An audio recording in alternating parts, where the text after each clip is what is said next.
स्वः तत्सवितुर्वरेण्यं भर्गो देवस्य धीमहि धियो यो नः प्रचोदयात्।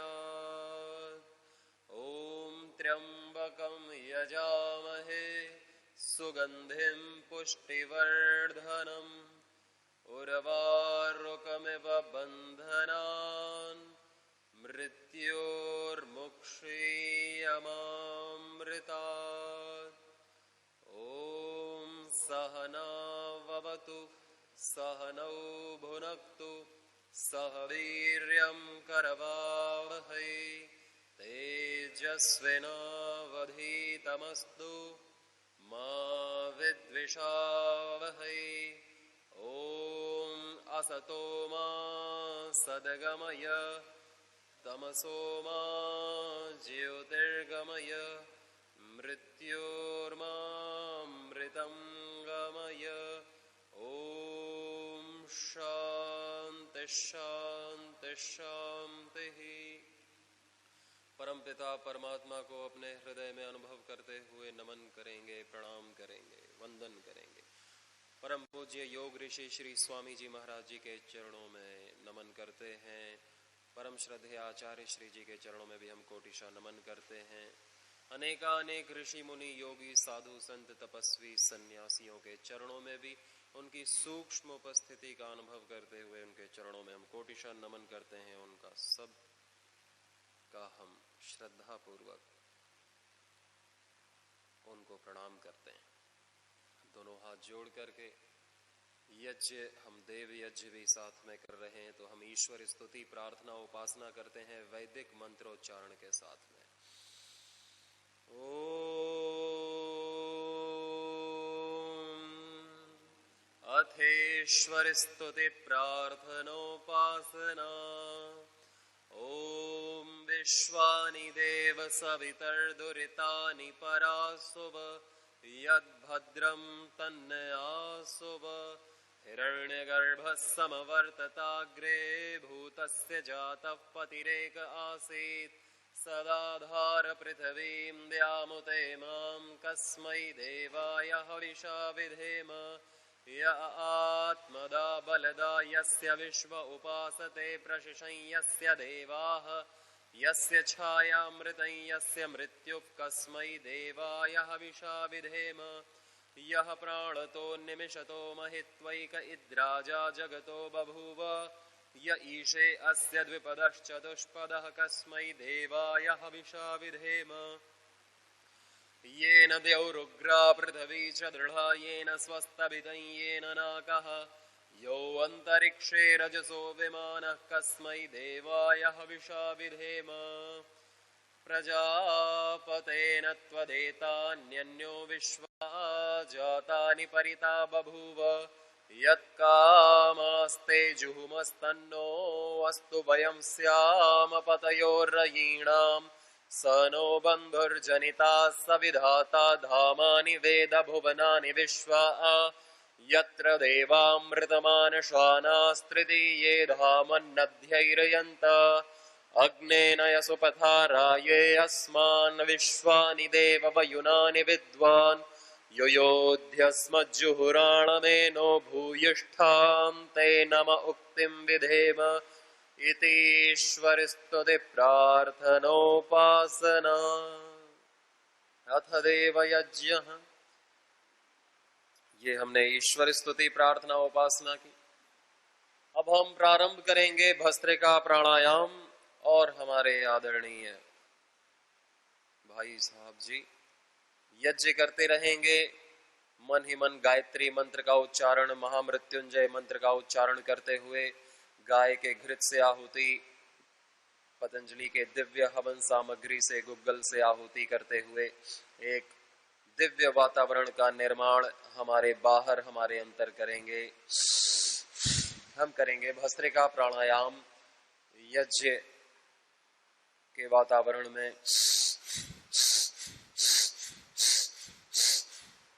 ध्यान मुद्रा या वायु मुद्रा में कमर गर्दन सीधी रखते हुए पूरे शक्ति से हम 5 मिनट तक लंबी गहरी श्वास लेंगे जितना हो सके। पूरा सामर्थ्य झोंक देना है भस्त्रिका प्राणायाम में।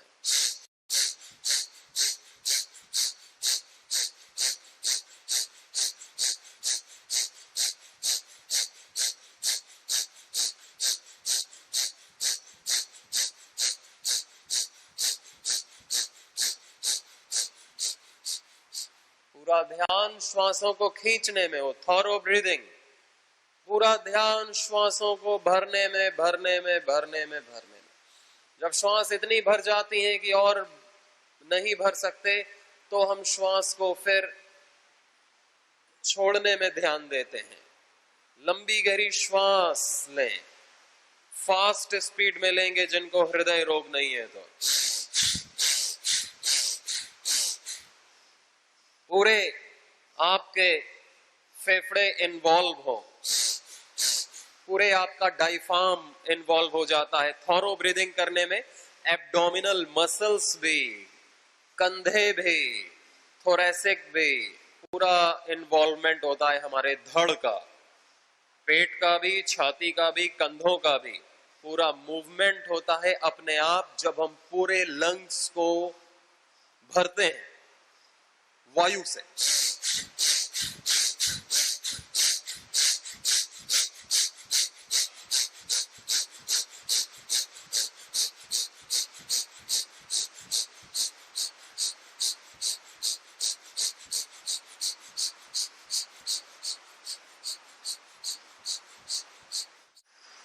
बहुत ज्यादा गर्दन सर दर्द करे, थक जाए तो धीमी गति से श्वास लेना है। 5 से 10 बार धीमी गति से लेते हैं तो फिर हम और तीव्र गति से लेने के लिए सशक्त हो जाते हैं। कफ की निवृत्ति होती है, कफ अंदर भस्म हो जाता है, सारा कार्बन डाइऑक्साइड बाहर छोड़ते हैं, ऑक्सीजन अंदर लेते हैं।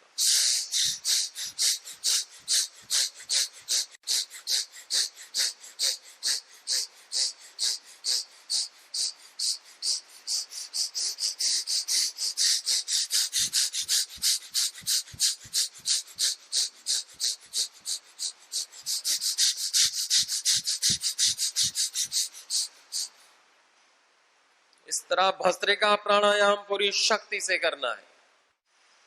1 मिनट और करेंगे भस्त्रिका प्राणायाम। केवल 60 सेकंड्स में आपको 1 सेकंड में 2 से 4 श्वासें लेनी है। तो इस 1 मिनट में 120 से 150 श्वासें ले लें। कोई और तीव्र लेता है तो 300 ब्रीदिंग्स हो जाती हैं केवल 60 सेकंड्स में ही। पूरा ध्यान अपने श्वासों को लेने में, अपने फेफड़ों में। मन ही मन काउंटिंग भी कर सकते हैं ब्रीदिंग की। थोड़ा और 1 मिनट थकाएंगे अपने शरीर को पूरा झकझोर करके। 50 सेकंड और।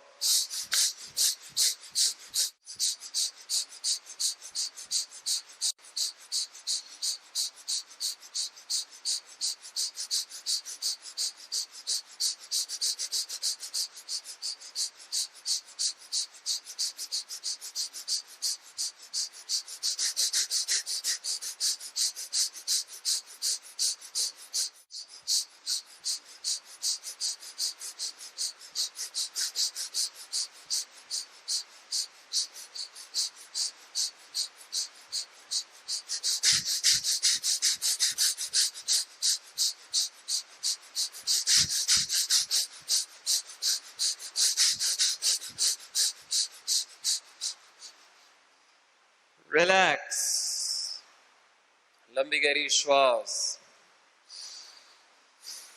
धीमी गति से। कमर गर्दन सीधी, आंखें बंद।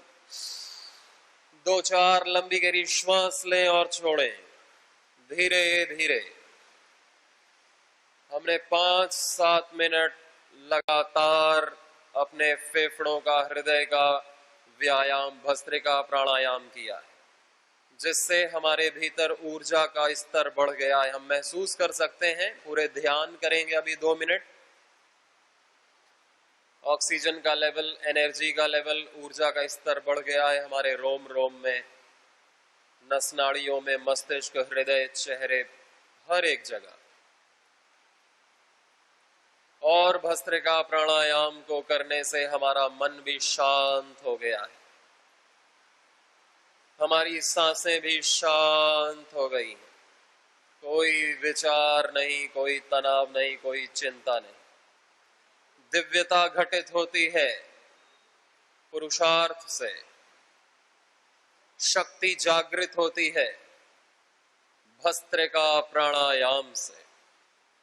इस तरह प्राणायाम कमर गर्दन सीधी रख के करना चाहिए, नहीं तो कमर दर्द करने लगती, गर्दन दर्द करने लगती। एकाग्रता और ध्यान के साथ करना चाहिए, नहीं तो मन विकृत हो जाता है और चंचल हो जाता है। इस तरह हमको हमारा आलस से निद्रा भी गायब हो जाती है तीव्र भस्त्रिका करने से। हमारा मन एकाग्र हो जाता है और एकाग्र मन ही भक्ति में लगता है। मन हमारा एकाग्र नहीं होता, सात्विक हो जाता है। सात्विक एकाग्रता यानी चित्त में कोई मल नहीं, निर्मल चित्त हो जाता है। फिर निर्मल चित्त से हम सबके प्रति सद्भाव रख सकते हैं, सबका भला सोच सकते हैं, सबका भला कर सकें तो कर सकते हैं, जितनों का भी कर सकें, नहीं तो कम से कम सोच तो सकते हैं, सद्भाव रख तो सकते हैं, हम भक्ति कर सकते हैं मन से। इस तरह हम मन ही मन ओमकार का, भगवान के नाम का जप भी करते हैं।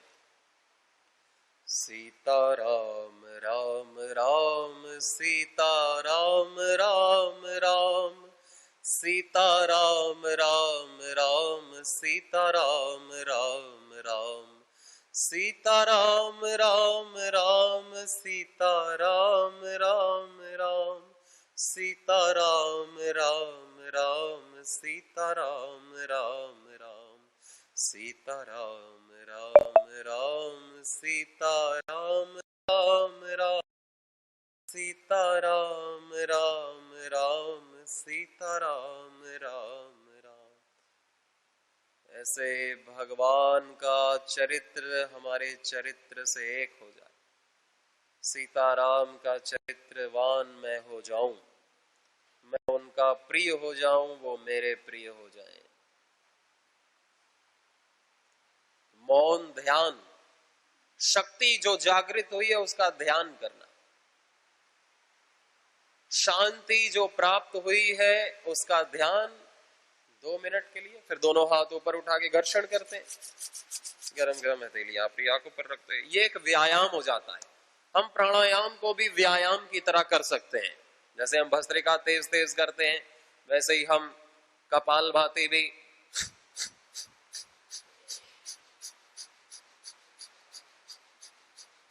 ये तीव्र हो गया। शुरुआत में जब सीखते हैं तो धीरे धीरे ही सीखना चाहिए। किसी को कमर दर्द है या हृदय रोग है तो धीरे धीरे ही करना चाहिए। तीव्र किसके लिए बताते हैं? जिसको ज्यादा मोटापा है, जिसका मन अशांत रहता है, नींद ज्यादा आती है, शरीर में लो बीपी रहता है, तो फिर हम तीव्र कर सकते हैं। उसके लिए नाक का साफ होना जरूरी है। नाक ब्लॉक होती है तो फिर प्राणायाम नहीं हो पाता है। इसलिए प्राणायाम के पहले नाड़ी शुद्धि कर लेना चाहिए। जिसको ज्यादा नस नाड़ियां ब्लॉकेज है तो जल नेति है, सूत्र नेति है या नस्य है, नाक में ज्योतिषमती तेल है या अणु तेल है या सरसों का तेल है तो कफ निकल जाता है। तीव्र भस्त्रिका करने से, व्यायाम करने से कफ निकल जाता है। अब हम कुछ व्यायाम करते हैं। भोजन करने के बाद वज्रासन में 5 मिनट के लिए अवश्य बैठना चाहिए। वज्रासन में बैठने का हमारा 5-10 मिनट का अभ्यास होना चाहिए। जिनको बहुत सारा घुटना दर्द है वो नहीं बैठ पाते, जो कभी नहीं अभ्यास किया तो ना बैठे। कुर्सी में बैठ करके भी हम मंडूक आसन कर सकते हैं। अंगूठा अंदर, मुट्ठी बंद, दोनों अंगूठे हमारे नाभि के अगल बगल ऐसे रख देते हैं मुट्ठी को। पूरी श्वास बाहर छोड़ करके पेट अंदर खींचते हैं और नीचे झुक करके रिलैक्स करते हैं। डायबिटीज ठीक हो जाएगा, अपच ठीक हो जाएगा, भूख अच्छी लगेगी, कब्ज गैस एसिडिटी नहीं होगी, फैटी लीवर भी ठीक होगा, यूट्रस की समस्याएं हैं, पथरी है, ट्यूमर है, गांठ है, पीरियड्स प्रेगनेंसी में समस्याएं होती हैं, मूत्र रोग है, हर प्रकार के नाभि रोगों को, उदर रोगों को, पाचन तंत्र, उत्सर्जन तंत्र और प्रजनन तंत्र को ठीक करने के लिए हम आगे झुक करके पेट के अभ्यास कर रहे हैं अभी, जिसमें उत्तम है मंडूकासन। अब आपको ये सीख लेना है और दूसरों को भी सिखाना है कि हम जितना होल्ड करेंगे उतना लाभ होगा। लंबी गहरी हम जो कपालभाति के साथ ना कर पाए, उनकी सांस फूलने लगे या दर्द करने लगे, उनका फेफड़ा, दिल, हाई बीपी हो, तो वो नॉर्मल ब्रीदिंग के साथ भी कर सकते हैं कपालभाति। लेकिन एक अच्छा ऑप्शन है कपालभाति के साथ करना। हम ज्यादा से ज्यादा लाभ लेना इस 1 मिनट का। 100 बार कपालभाति कर लिया एक राउंड में। इस तरह योग ग्राम में 5-5 मिनट, उससे कम नहीं कराया जाता है एक बार में। नीचे झुक करके रिलैक्स ही तो करना है, पूरा ध्यान पेट पर। जिसका पेट पतला होता है वो पूरा नीचे चिपक जाते हैं अपने थाइज से। नहीं तो जितना हो सकता है उतना करना चाहिए। कुर्सी में बैठ करके भी हम पैर लटका के कर सकते हैं यदि वज्रासन में ना बैठ पाए तो। पालती मार के भी कर सकते हैं यदि वज्रासन में ना बैठ पाए तो। वज्रासन के बैठने का एक अलग लाभ होता है क्योंकि पिंडली दबती है। वज्रासन हमारे वज्र नाड़ी को, ब्रह्मचर्य को और डाइजेस्टिव सिस्टम को बहुत अच्छा करता है। लेकिन अगर ना बैठ पाए, मजबूरी है, तो हम पालती मार कर भी मंडूकासन कर सकते हैं। अब हाथ को बदल लेंगे। अब राइट हैंड लेफ्ट करते हैं तो पैंक्रियाज पर और लेफ्ट साइड की आंतों पर, पेट पर ज्यादा फर्क पड़ता है। राइट साइड लीवर होता है तो राइट हैंड पहले रखते हैं तो लीवर पर ज्यादा दबाव पड़ता है।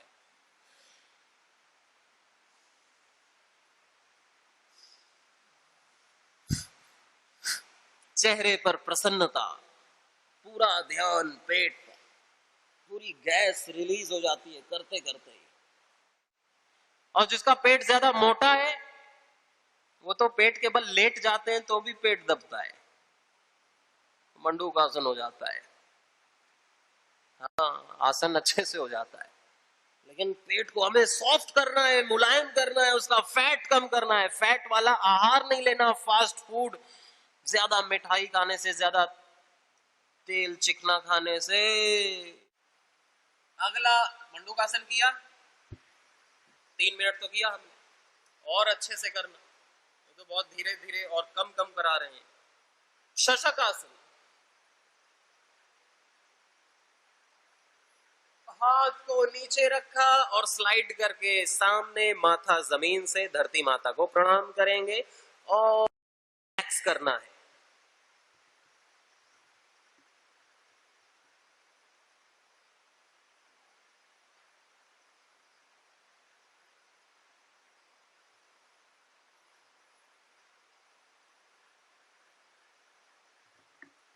वापस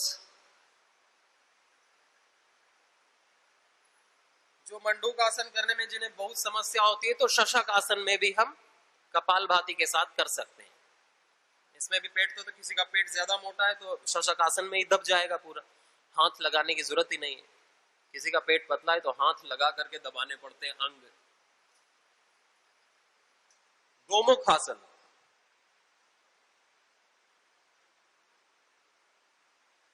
कल हमने मोटापे के लिए अभ्यास किए थे, ओबेसिटी के लिए।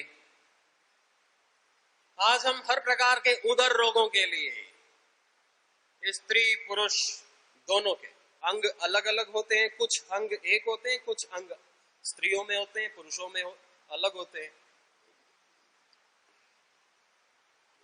प्रजनन अंग, जो पैर ऊपर है वही हाथ ऊपर रहता है, घुटने के ऊपर घुटना रहता है, पीछे एड़ी पर बैठ जाते हैं। और कपालभाति, पेट के रोग हैं तो कपालभाति के साथ आसनों का अभ्यास करते हैं तो और अधिक लाभ होता है।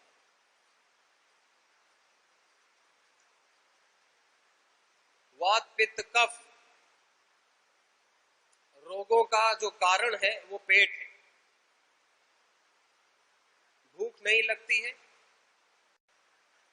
कब्ज गैस एसिडिटी रहती है, भोजन पचता नहीं है, तो रोग, कोई भी रोग हो जाएगा फिर तो। ऐसे 100 बार कपालभाति करने का अभ्यास एक पोस्चर में, जिससे नहीं हो पाता तो कोई बात नहीं, और आसन कर लेंगे। हमारे पास 12-14 प्रकार के आसन हैं पेट के लिए, और भी बहुत, तो जिनसे 2-4 आसन नहीं भी बने तो बाकी के तो आसन हैं अपने पास, वो कर लेंगे। मंडूक आसन कर लेंगे, गोमुख आसन कर लेंगे, नहीं होता है तो हम शशक आसन कर लेंगे। उतना जितना गोमुख करते उतना ही टाइम हम उस आसन को और दे देंगे। नौका आसन कर लेंगे, उत्तान आसन कर लेंगे, पवन मुक्त आसन कर लेंगे।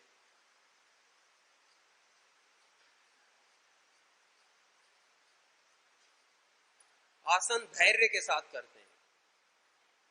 धैर्य जानते हैं? पेशेंस। पेशेंस रखेंगे तो हम पेशेंट नहीं बनेंगे। नहीं, पेशेंट के पास पेशेंस ही नहीं होता है, हड़बड़ी में रहता है, ठीक करो ठीक करो। अरे तुझे खुद को ठीक करना है, जल्दी कर।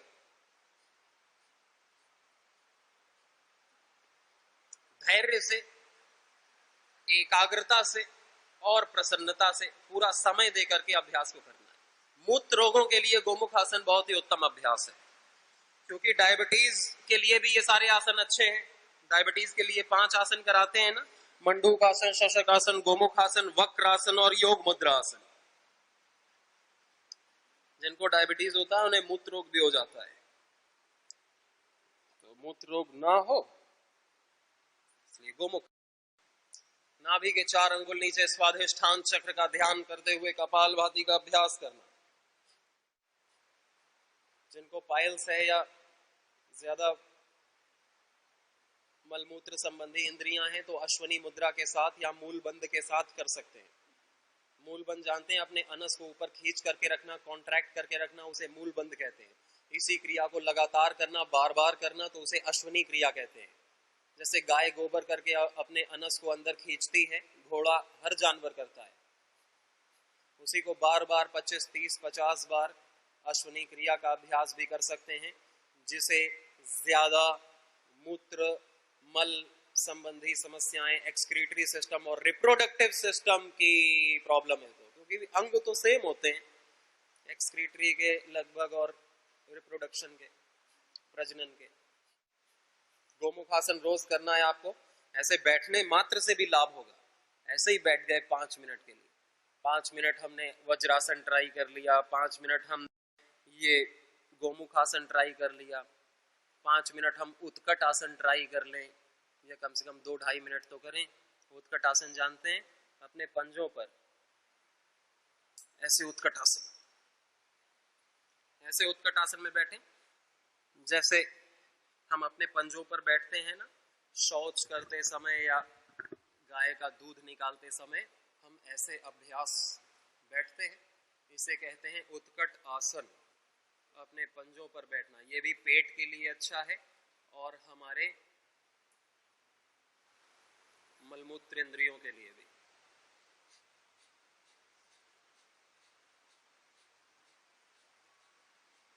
जिसको बहुत ज्यादा रिमेटेड अर्थराइटिस की समस्या होती है तो वो नहीं बैठ पाते, तो कोई बात नहीं, दूसरे सूक्ष्म व्यायाम तो सभी कर सकते हैं।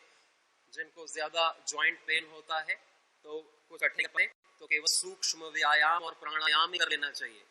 आधा घंटा सूक्ष्म व्यायाम कर लिया, 1 घंटा अनुलोम विलोम कपालभाति कर लिया तो पूरा ठीक हो जाता है। ऐसे धीरे धीरे पंजे दर्द होने लगते हैं कि नहीं? पंजे दर्द होने लगते हैं, तनाव बढ़ने लगता है नस नाड़ियों में। ऐसे ही हम उद्राकर्ष आसन भी करते हैं, बताया आपको। पेट के लिए बहुत ही अच्छा अभ्यास है उद्राकर्ष आसन।